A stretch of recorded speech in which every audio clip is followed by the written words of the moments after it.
Welcome to the Cricket Badger IPL Daily Podcast 2021. The Indian Premier League 14th edition. It's great to have you with us. From the first match all the way to the final. Chennai Super Kings, Delhi Capitals, Kolkata Knight Riders, Mumbai Indians, Punjab Kings, Rajasthan Royals, Royal Challengers Bangalore, Sunrisers Hyderabad. May the best team win. Brought to you in association with Who Knows Wins. Put your money where your mates are, and play along with the Cricket Badger.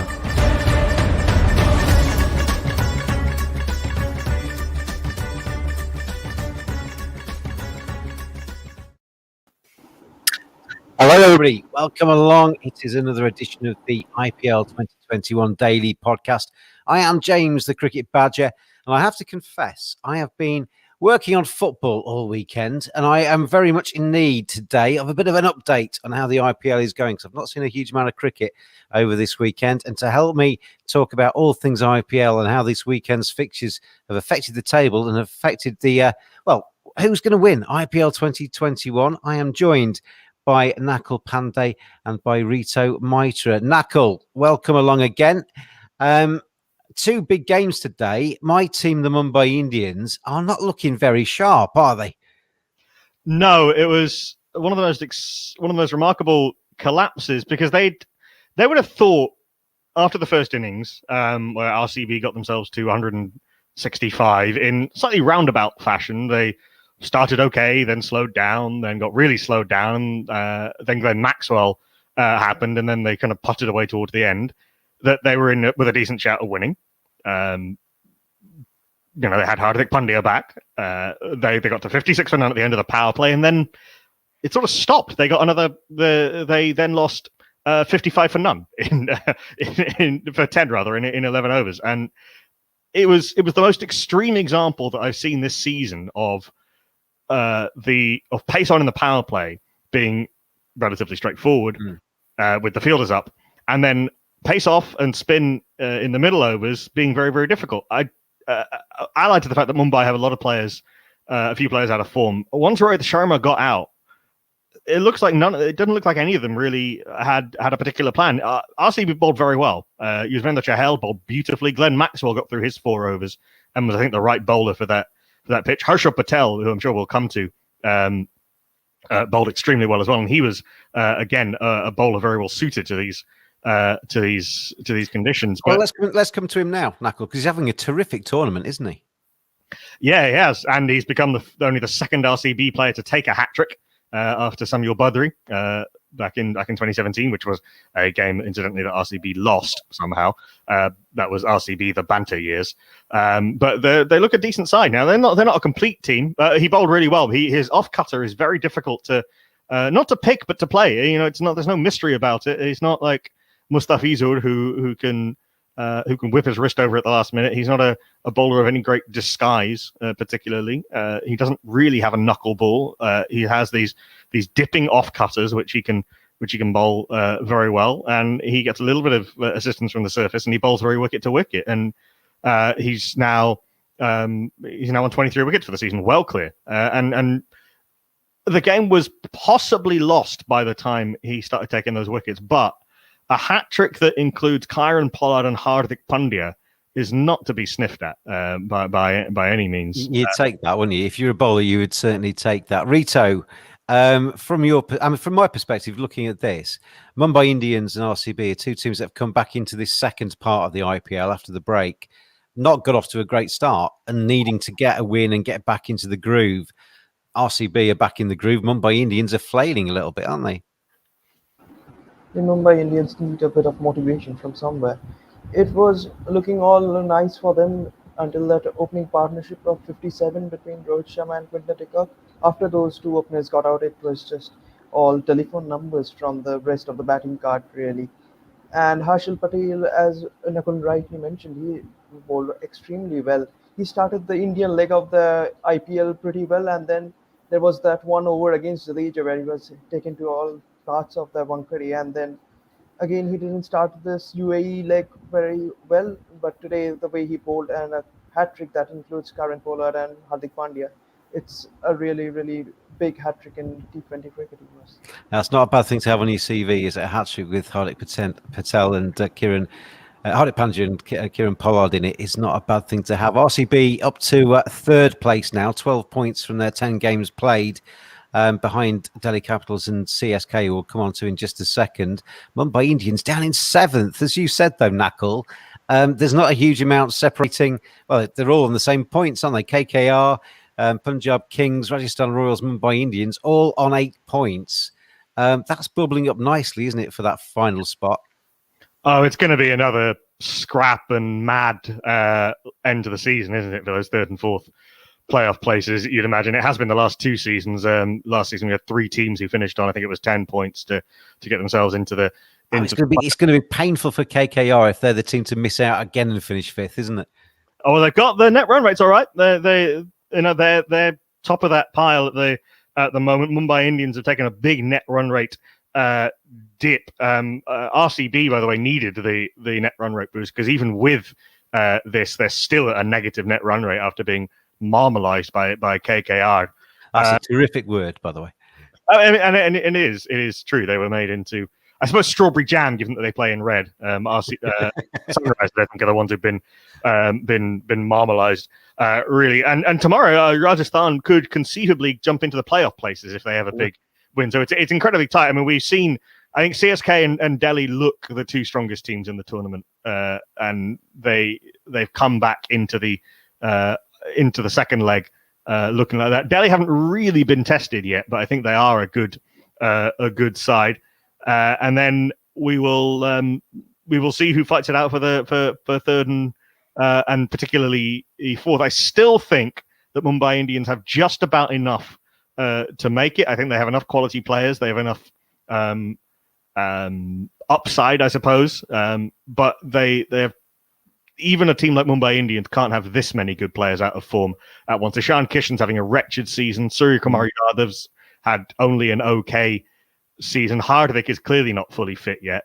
And Kieran Pollard played with an alarming lack of intent today. I assume that he was trying to just take it deep and take someone for 20, but he didn't really play a shot in anger at any point in the innings. I know he has been in decent form. Even Quinton de Kock is not playing all that well this season. He's been slowed down post power play quite easily. It was only Rohit today, as Rito said, who looked anything like like he was going to chase this down. The bowling's going okay. Bumrah and Bolt. I said on commentary today that Bumrah and Bolt didn't really deserve to be associated with this performance because they bowled very well. But they've got a batting lineup that's badly out of form. It's a team game, Knuckle. You take the highs with the lows, and you're all in it together, though, aren't you? Well, I mean, you take the highs with the lows, and of course, Mumbai Indians have done have had these weird late surges, and they find a way. Somebody steps up, and that's how it goes. But and you wouldn't back against it. But I do wonder if do they have to take the plunge and drop Ishan Kishan? I'm not sure who comes in for him, given the makeup of the rest of their team, their Indian players. Saurav Tiwari doesn't convince. They've had rescues from Aditya Thare in the past, but I don't think that's going to be likely again. And most of their other options are overseas players, so I'm not quite sure where they go from there. What's the word on the street in India, Rito, amongst your friends over there? Because obviously Mumbai Indians got a terrific record in recent years in the IPL. They're the most got the most titles to their name. Most of those have come in recent times. They're a massive franchise. They're a massive side, and they're currently I'm going to say languishing, level on points on 8 points, but with the worst net run rate. There's an element of pressure, isn't there? Obviously, as we say, take the highs with the lows.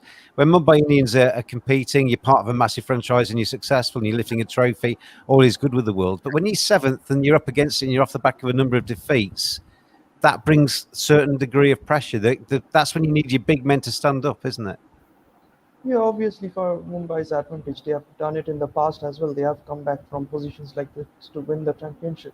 And they have won it 5 times, so it's not a matter of joke, really. They know how to do these things. Rohit Sharma and Mahela Jayawardene, they don't know what it takes for them to win it. So they will obviously, after such a disappointing performance, have a talk around the group and Here in India, everyone is taking note of one team, that's DC. They look the real deal this time. They look like going all the way. They have made it into the playoff a couple of times in the past, but not quite. Even last year they were the finalist against Mumbai Indians when Mumbai won it in 2020. But still, this time it looks like they might go all the way. If not, MSD CSK wins it again. Yeah, Delhi Capitals. I mean, we'll finish today with who we think is going to win IPL 2021. The Delhi Capitals are certainly very well placed. Rito, in the other match today, CSK, who I know you've got a bit of a soft spot, we're playing your side as a fan badger, KKR. Close game. KKR are playing well. They ran CSK close today, but CSK have just got that momentum that maybe that KKR haven't got at the moment, that belief and that ability to win tight games. Yeah, just like I mentioned that Mumbai are lacking that a bit of motivation after the resumption of the IPL. KKR looks like they have found some motivation after such a disappointing Indian leg of the IPL. They have found it, and how they have found it, I don't know. But it was a game that they should have won really. With it was one bad over from Prasidh Krishna that just turned it all around. After that, then Sunil Ryan in the final over again tried his best, but then Deepak Chahar kept his cool on the final ball and just took the single. But I'm not too disappointed with that performance, but still, a win against CSK would have done a lot of good for KKR. Now that belief would have really been there that they can go all the way this time around. But they, even though KKR as a group are playing well, their captain Owen Morgan needs a lot of runs. He looks out of sorts a bit.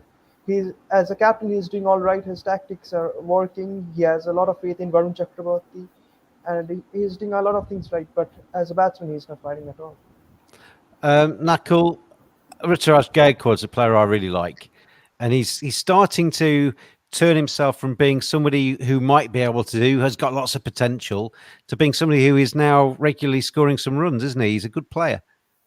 He is, and he's one of the very few openers who accelerates after the power play. He's such a good player of spin that he's able to overcome what a number of teams have had this year or this UAE leg in particular of slowing down post power play. He's got so many different shots. He's a very nice player to watch through the offside, and he and Faf dovetail really well together at the top of the order. And Moeen coming in as well, who did really well given the matchups. That I think KKR did exactly the right thing to him. They went with their fast bowlers to try and go at him early, which meant that they had to bring the spinners in later when they were set. But he was equal to the task. He pulled out the hook shot very well, which is not a shot he always plays that well.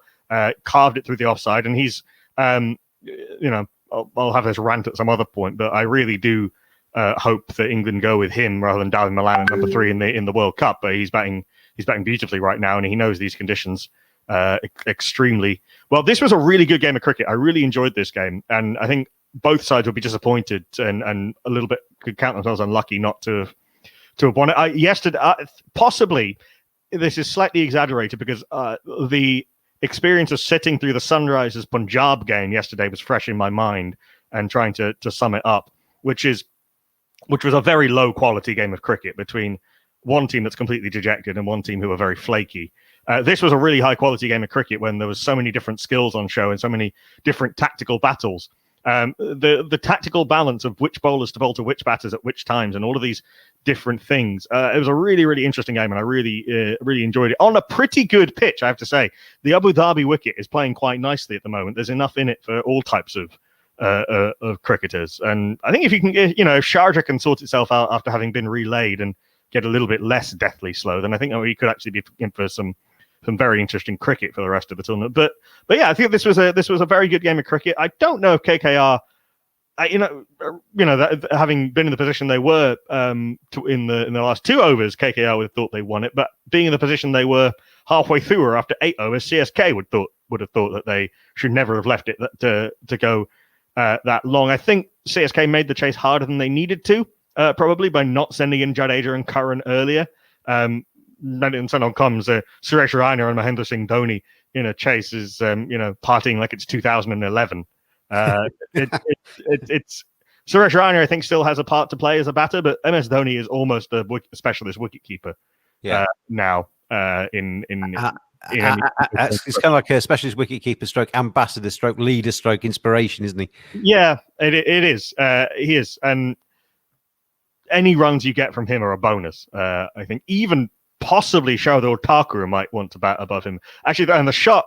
We had to talk about Shardul Thakur. I don't know which deities he is smiling on him. I don't know which of the many devils in the many world religions he made a deal with at the crossroads. But coming on first ball and taking a wicket, and then coming on to Andre Russell, who struck at 326 against him in the IPL before today, and getting him out. The guy is in this period where just everything he does is coming up. What's the next step up from Lord? Someone said God on Twitter. I guess would be one way, but yeah, he's having an extraordinary time to go with being a very skillful cricketer and a good fighter as well, and very calm as well, a very thinking cricketer. The shot that he played, the little paddle sweep to get 3 in the last over, it would be very easy to panic at that stage and try and swing yourself off your feet, but no, he just dinked it round the corner, got 3, and got them to a position where they were where the game was theirs. And Ravindra Jadeja, superb again. There's a lot going right for this CSK team, but I think I still think Mumbai will make the playoffs, but I think KKR will push them all the way. When you get into the playoffs as well, anything can happen, can't it? And if you're gonna lose a game, Rito, crumbs of comfort. If you're gonna lose one, lose a tight one. Doesn't really affect your net run rate, and you plough on. It's funny you mentioned Abu Dhabi. I've been watching the games in Abu Dhabi. I've spent quite a bit of time at cricket matches at that ground. It's a great place to watch cricket. I remember though, Knuckle, I got into a taxi once, so this is quite a while ago, and it's in the middle of nowhere, that ground. When you see the aerial shots, it's just desert around it. When I went most recently, there's a housing development that's kind of crept a little bit closer, but it is in the middle of nowhere. And we asked the taxi driver to take us to the Sheikh Zayed, as it was called then, cricket ground on the outskirts of Abu Dhabi. And he just looked at us and said, "What's that? Where is that? This is a £35 million state-of-the-art stadium. That roof is incredible." And nobody knows what it is. You pass it on the highway. There's so many big things in that area that's just another one of the shiny things that you pass, but it's a terrific ground when you get there. Let's run down the table as it stands then as we end this weekend, and we're finally getting towards the business end of this IPL tournament now, after waiting several months for it to restart again. CSK, they are now basically nailed on for a playoff place, aren't they? They go through alongside Delhi Capitals. They're both on 16 points at the top end. RCB still got a little bit to do, but obviously 4 games left. You'd anticipate that they're going to seal their playoff spot as well. And then we have that gaggle of sides. KKR on 8 points. They've got a positive net run rate. Punjab Kings have got themselves up to 8 points from 10 games. Just a negative run rate. Rajasthan Royals on 8 points with a slightly worse, not too much difference between Punjab Kings and Rajasthan Royals in terms of net run rate. And Mumbai Indians on 8 points have a slightly worse net run rate than the lot of them. Rajasthan Royals have played 1 game less than their counterparts on 8 points. And I haven't actually looked at the fixtures. Are they playing Sunrisers Hyderabad to level it all up tomorrow? They are, yes, in Dubai. Sunrisers, who look completely bereft of confidence. Well, they're gone, aren't they? They're now gone. I mean, what are they playing for? I guess they're playing for mega auction places and to impress people. A little bit. They're the loose horse in the Grand National, though. They could ruin a few teams' seasons here. Well, you only need Rashid Khan to get his mojo going, and he's already bowling quite nicely. He can win a game on his own, can't he? Yeah, he can. I don't know where they're going to get any runs, to be honest. And I don't know what they do in terms of their team selection. That Indian middle order just hasn't fired over the last couple of years, and they've been reliant on whether it's Warner or Bairstow or Rashid Khan to dig them out of trouble, or the bowlers occasionally. Bhuvi's bowling okay, but not that well. Natarajan's not been available for most of the season. Sandeep Sharma's probably coming towards the end of his useful life as a cricketer. Siddharth Kaul, they don't even want to select anymore. They need a huge rebuild. I felt sorry for Jason Holder, who I've always thought is an international cricketer most in need of a hug. I totally get that. I think with Sunrisers, I mean, the mega auction comes at just the right time for them because they can basically keep a few players. Rashid Khan's obviously going to get retained, isn't he, and a few others, and then they can just basically put a line through everything else and start again. Yeah, I wonder if they might change. They might go for a new coaching setup, a new everything. I mean, I feel a little sorry for Trevor Bayliss because this side he's taken over a team that's just coming towards the end of its life cycle, and they've been an excellent team and a very well run franchise for the most part over the last few years, getting to the playoffs, despite probably not having the resources that theoretically the playing staff that should mean that they should, but they've just become so unbalanced in the last few years, and they show absolutely no batting intent with the exception of Holder and Williamson. Rito, when we look at the table as it stands at the moment, as I say, CSK, DC and probably RCB are going to be in the playoffs. It's amongst those four, isn't it, for who joins them?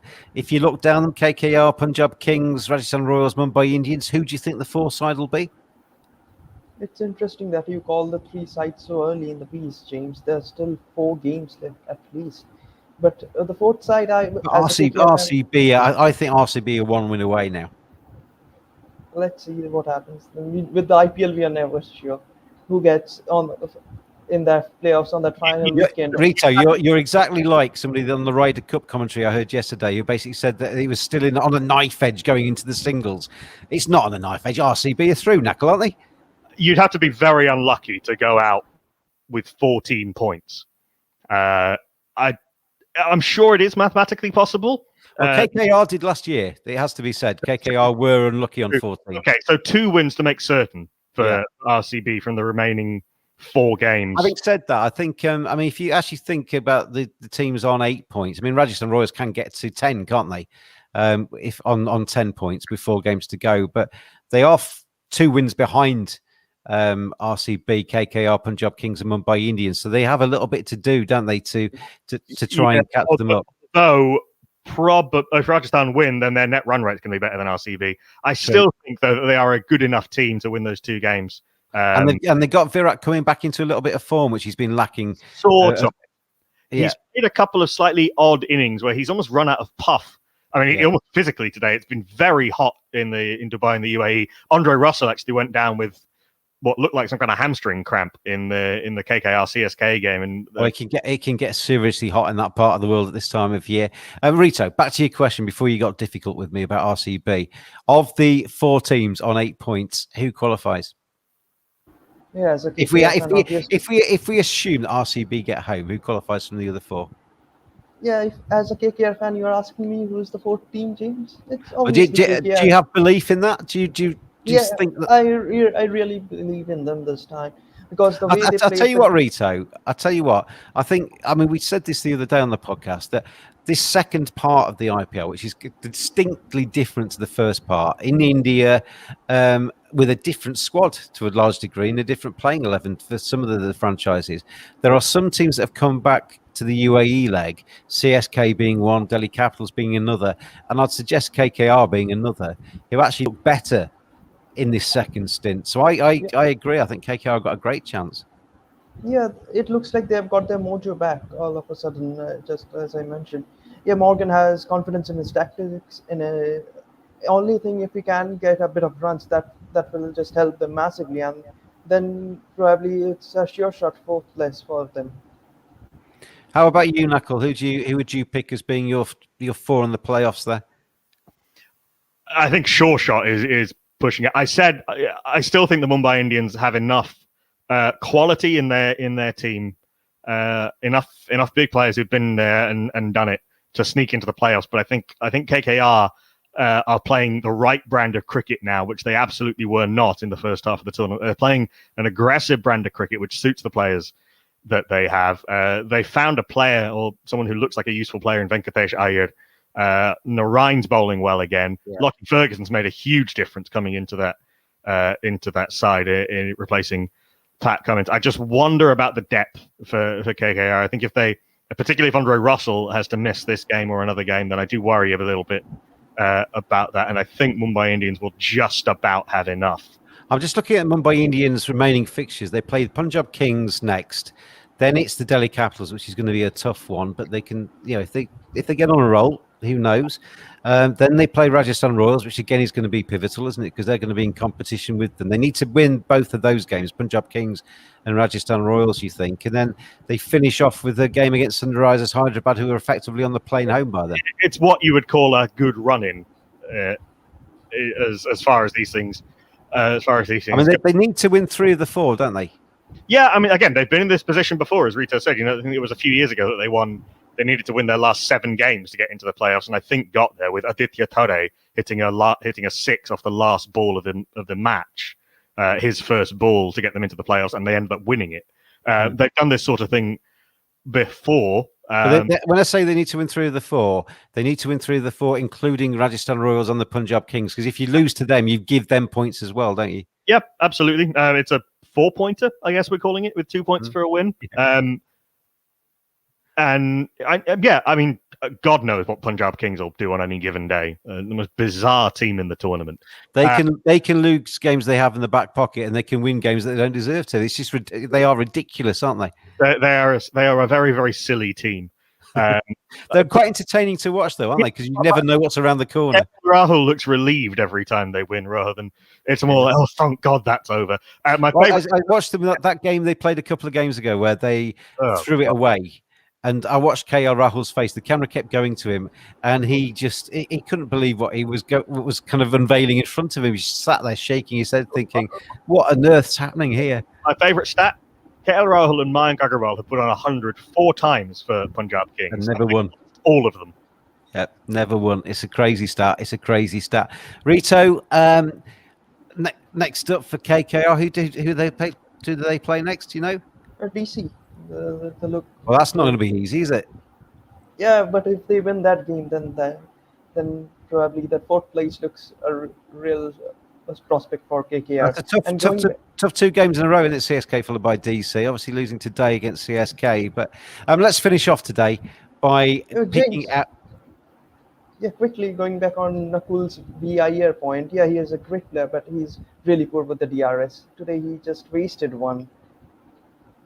Yeah, it's not as bad as the one Mumbai wasted in the second in the second game, which a ball that pitched outside leg hit him outside leg and was missing leg. I'll tell you, this is a conversation for a completely different podcast because we go on about this for hours. But I really like DRS, and I like the way it gets to the right result on some occasions and avoids the howler. I don't think captains should be umpiring matches, and that's effectively what they're doing with that review. And you can basically look like a bad umpire rather than a bad captain by getting your reviews wrong. But I guess it's all part of the theatre that we have with cricket these days. Let's finish off. One question for you. Who wins IPL 2021 and why? Rito, we'll start with you. And don't just say KKR and smile at me. No, probably I would say CSK because it's going to be MSD's last year IPL by the looks of it. He is not going to carry on next season. So let's give that old man something to go out on a high. Well, that would be a very fitting finale, wouldn't it, for him having the trophy in his hand and saying goodbye to everybody with that trophy. Do you see it going that way, Nakul? MSD can celebrate what I'm fairly sure is a pretty successful hair transplant, judging by his these luscious locks that he's got on. Well, I'll tell you what, if you got the cash, go for it. Well, quite, yeah. No, I think Delhi Capitals are my pick at this point. They've got a point of difference. That point of difference is Anurag Nortje, who on a really dreadfully slow pitch in Sharjah yesterday, and hopefully that improves for the rest of the tournament. I kind of want those run fests back because it'll be a bit of fun, or at least something quicker than yesterday. He's able to hurry batters, even on very slow pitches. Absolutely magnificent in the power play. He was superb yesterday, and I think their attack is so well balanced, even without Marcus Stoinis. And when he comes back, that kind of completes the 11. And with Shreyas Iyer back, I think they've basically got no weak links in their starting 11. And I think you said something along these lines the other day, but it would be they've kind of gradually improved all the way through this cycle. And this is their moment, isn't it? This is their chance that this group of players can finish with the trophy at the end of it and get their first IPL. Yeah, absolutely. And this team of players probably won't be together next year because of the two new teams, because of the mega auction. They'll keep some of them. They'll try and keep hold of Rishabh Pant and probably Shreyas Iyer and Nohir and some of the other bowlers maybe, but they can only keep 4 of them and maybe buy some back, sure. But there's no guarantees of that. And they've got players coming into form. And it's an interesting dynamic in the auction as well, because there'll be some franchises out there who will obviously want the players from DC because they've been playing well. But they also know that if they can disband DC and disrupt them and take a few stars off them by buying them themselves, it derails them a little bit and helps their cause too, because DC have been one of the sparkling sides of the IPL in recent years. The auction is always fascinating and complicated. And it's going to be absolute chaos. This upcoming mega auction, I can't wait. But DC have got players coming into form. Shimron Hetmyer is batting really well. He batted very well yesterday on a very slow pitch. The kind of pitch he actually seems to play better on than some. After a poor CPL, he's batting really well. Shikhar Dhawan and Prithvi Shaw have just carried on where they were. Shreyas Iyer looked super yesterday after looking a bit rusty first time out. As you'd expect. I mean, he's come back from a long layoff, hasn't he? And you're going to take some time to find your rhythm again. I really do think. I think of the players who played so far, okay, maybe Stoinis didn't really last long enough to make an impact, and Lalit Yadav really, but every other player has made an impact already in these 2 games. And I'll tell you what as well, Knuckle, I think with DC is that we often, over a period of a full IPL, they're often the team that starts the fastest. And we're all saying this could be their year. And by the time you get towards the end of the groups, they're starting to tail off. And then by the time they get to the final, they've run out of steam. Because they're starting again almost afresh, they don't have to sustain it quite as long this time. So the trophy could be theirs this time. Ricky Ponting, Shreyas Iyer, Rishabh Pant and co could find themselves on the top of the podium. Must admit, I fear for Mumbai Indians, my team. I think they don't look anything like the Mumbai Indians that I know and love. And I think this might be a step too far for Mumbai Indians. I reckon I agree with Rita. I think KKR could be the 4th team to slip themselves into the playoff. And like I say, once you get into those playoffs, you never know what's around the corner. You can just keep winning and you can lift that trophy. Knuckle, I will say goodbye to you now. But the watchers and the listeners, you are presenting tomorrow because I'm actually doing some tennis commentary. So you're going to be in the hot seat alongside, I think, Neil, Naman and... Who was the other one? There's 3 anyway with you tomorrow. Raj. So Raj Yadav. Raj, yes. How can I forget Raj? It's the Cricket Badger. Is it the hot set? Yes, indeed. Well done. Yes, you're perfectly made for this with awful puns and jokes like that. And Rito, thank you very much as always for your time today, and good luck to your team KKR going through. And hopefully we will see you again on this podcast very soon indeed. Thank you both. Thank you everybody out there for listening and for watching. And make sure you join Knuckle around about this time tomorrow. He will see you then.